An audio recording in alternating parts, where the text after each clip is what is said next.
Hi, I'm JJ. Welcome back. It's Tag Tuesday, so here's another tag. The Reading Shifts tag. It was created by Hannah at Hannah's Books, and I was tagged by Pat at Book Chat with Pat. So this is about the ways that our reading changes over time. I'm really excited about this one because I also was thinking of doing my own, basically a book discussion video talking about how the way I would identify my favorites and everything, my reading preferences and everything, how what I used to always say are my favorites don't actually line up with what I have currently been enjoying, what I rank high, what I've been reading. So I was going to do a tag about understanding our changes and our reading tastes and what our favorites mean for us. So this kind of is taking place of that because it asks questions that I can answer and make it a little more succinct than me rambling on in my own discussion. So the first one is, has your reading developed, or how has your reading developed over time? Do the kind of books that bring you the most pleasure now differ from the books that you loved most earlier in life? What might explain your changing interests? So, yes, my reading has changed quite a bit. When I first started reading a lot, it was thrillers. So John Grisham and David Bedelecki were huge ones. And I did read James Patterson's Women's Murder Club series. So I was really into thrillers. And once that shifted, then I would always say that my favorite were fantasy. I just consumed all kinds of fantasy. And now now my favorites are classics or in historical fiction. I've been reading a lot of around the world authors, so reading in translation has also been pretty big for me. And so, sorry, I think the reason for the change has just been the more that I read, the more that I'm understanding my tastes rather than just picking up what's popular or just picking up a series and then finishing the series. At first, I was just reading to try to get into reading, and now knowing that there's so many good books out there, I've had to try and hone my taste. So I used to, I would finish every book that I read. I didn't have any books that I didn't finish. And now if something's not drawing me in, I set it aside and I keep going. And I'm okay if I don't finish something, if I don't ever go back to it, because I know that not every book is for me, and I want reading to always be enjoyable. So if I'm not getting joy out of it, if it's not the time, or if it's not the book I like, then I don't read it. I don't finish it. So I think as I've become more aware of my likes and my dislikes, I've changed the kind of books that I pick up nowadays. Number 2, do you find yourself choosing different kinds of books at different periods of the year? Do you read seasonally, or do you read different books while you're on vacation? No, I do not read depending on the time of year or read seasonally. I've been kind of changing my reading habits a little bit since I've been doing this channel, because I'm trying to participate in some community events and stuff. So it might change the order in which I read things, but I'm still trying to read things that have always been on my TBR. I'm not just randomly trying to find new things just to fit the different challenges. But when I'm not trying to do that, I read based on my mood. I find books based on what sounds good to me, my own research, and a lot of YouTube recs, or even personal recs within the people in my real life. So I also especially for nonfiction, read based on my current fixations. So if I like right now, I've been reading a lot of Irish history, Irish adjacent books. Uh, Before I love anything in the Tudor timeline. I love Mary Queen of Scots. I love Catherine de Medici and I can never say her name, Catherine de Medici, and I tend to go in stages as I find more books about that, maybe fictionalized versions of that, historical fiction of that, retellings during those time periods or whatever, if I'm not reading nonfiction. So I do go based on my current fixations a lot more than I do seasonally. 3, do specific experiences in your life ever shape what you choose to read? Like if you're do you read child rearing books while you have young kids, or gardening books in spring? And like I just said, no, nothing specifically, just following fixations down each rabbit hole I go down. Or if I like a certain author, I'll try to read their backlog and stuff, not all at once, but at least make my way through them. So currently that would be, I'm trying to read a lot of Stephen Graham Jones's books. I have read a few and loved them, so I'm making my way through his backlog. So stuff like that affects me a lot more than specific events. Number 4, has there been a time in your life when circumstances have limited or changed your reading in some way? How do you deal with those circumstances? So the job I had previously, I was able to read a lot physically. I read quite a bit more than I'm reading now. But now I just read less physically and more audio than I used to. So I'm still reading quite a lot. It's just the way that I consume them is different. It is harder to find time now in the job that I have, but I'm still making it to work. 5, BookTube is full of discussions of reading slumps when dedicated readers seem to lose interest for a while in books. Sometimes they just can't find a book that appeals to them. Have you ever experienced a slump? How do you handle it? And then what advice do you have for people experiencing slumps?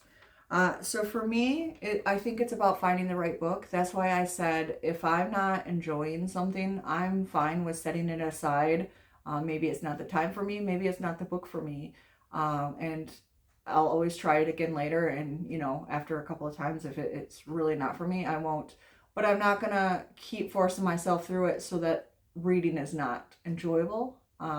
So I'll set it aside, find something else that sparks my interest and just keep going. I have endless TBR, so I'm never in want of trying to find something to read. I think it's just going to be what moves me at that time, and just move on if it doesn't work.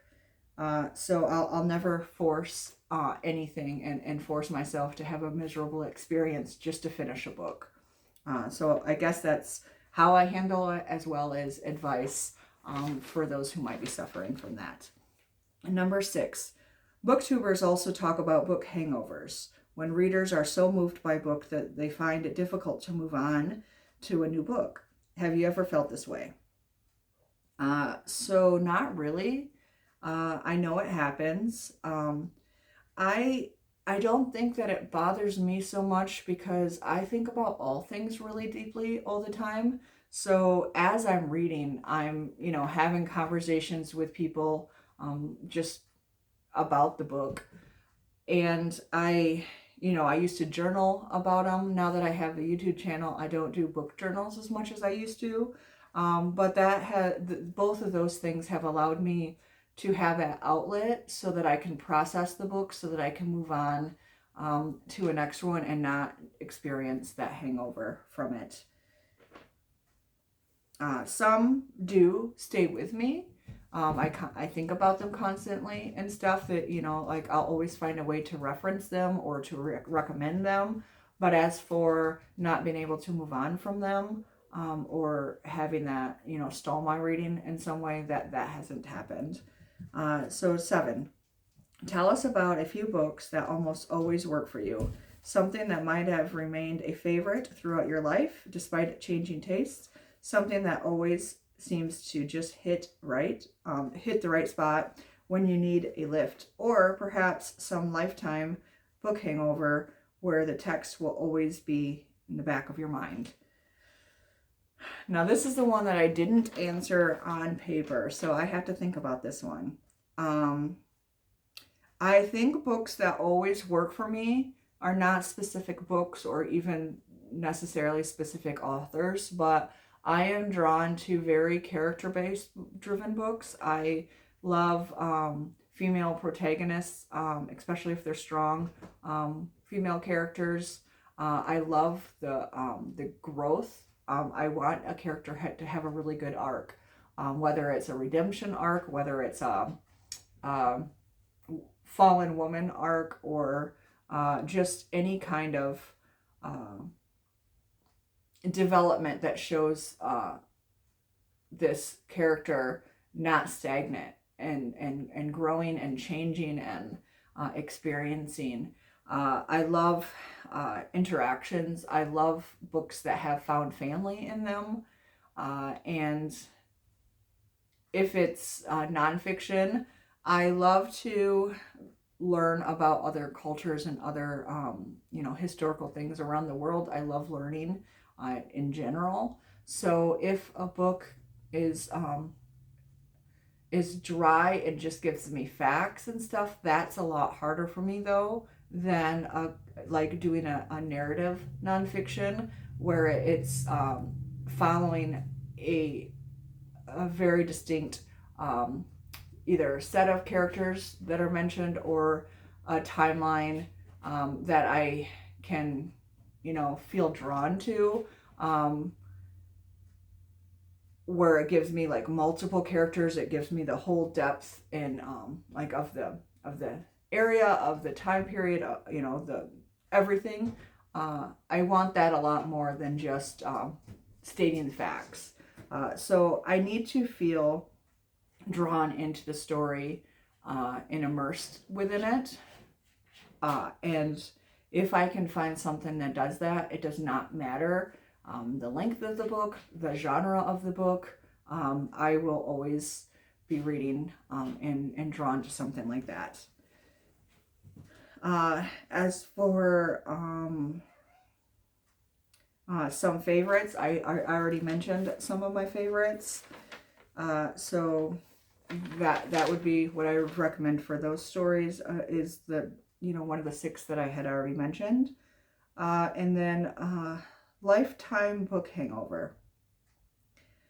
I will say that one of the books that has most affected me, almost in a not a negative way, but in a, when I think about it, it kind of hurts way, just because of how not graphic and detailed it was. Graphic and detailed, but My Dark Vanessa. There's just something about that book that I don't think will ever leave me. The same with Know My Name by Chanel Miller, and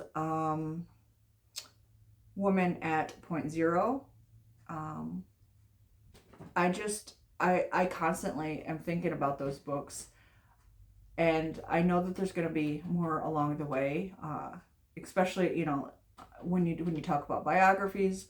My Dark Vanessa is sort of like a swap for Lolita, so you get to get it from the young girl's point of view, and that manipulation as she's being basically groomed. So it's very haunting because it just shows the depth of that kind of manipulation and how our minds have to rewrite some of our most traumatic events to try to survive them. And so that is really haunting for me, especially in the day and age, you know, the Me Too movement, all the stuff that keeps coming out, with uh, with so much, you know, assault and special child stuff, that when I read about them, it's really hard to not have them affect you. So I think if I were going to have like a lifetime book hangover, it would be books like that are so grounded in reality, and that's something that is utterly disturbing, and can feel personal. So I guess that those are ones that I would pick for that. As far as tagging others, I'm not sure who has done this one yet, but as always, if Angelina over at Books Do Things to Me, or Saracen Salute have not done this yet, I would love to hear your answers to these. And I know that Doug does not have a channel, but he has been answering within the comments on some of these, and I would like to know what your answers for these are as well. If anyone else wants to participate in this tag, I would love to hear your results. This was very thoughtful. Thank you for the tag, Hannah. It makes you think deeper than just, you know, naming off different things. So I really would like to hear what people have to think with these. Anyway, I think I made a mistake, though, when I was saying my favorites. I was recently just shot another video, so when it talks about favorites, I was referring to the favorites from that other video. So I'll hurry up and do a few favorites throughout my life. East of Eden, Picture of Dorian Gray, Count of Monte Cristo, Endurance by Alfred Lansing, which is a nonfiction. Some of the other ones, I love Little Women. I guess those are ones that I think of constantly, that will always work for me. I can reread them, and I think I would get something new out of it each time. I also have been trying to read other things by those authors, just to kind of stay enmeshed in those worlds. So when I find a book that is, you know, a 5-star book for me, I tend to at least try the author's other stuff, just to see if I liked one and one worked for me. I'm sure that I'll like more. So that's what I kind of would do and what I would recommend. So anyway, sorry for the rambling. Once again, thank you, and have a great day.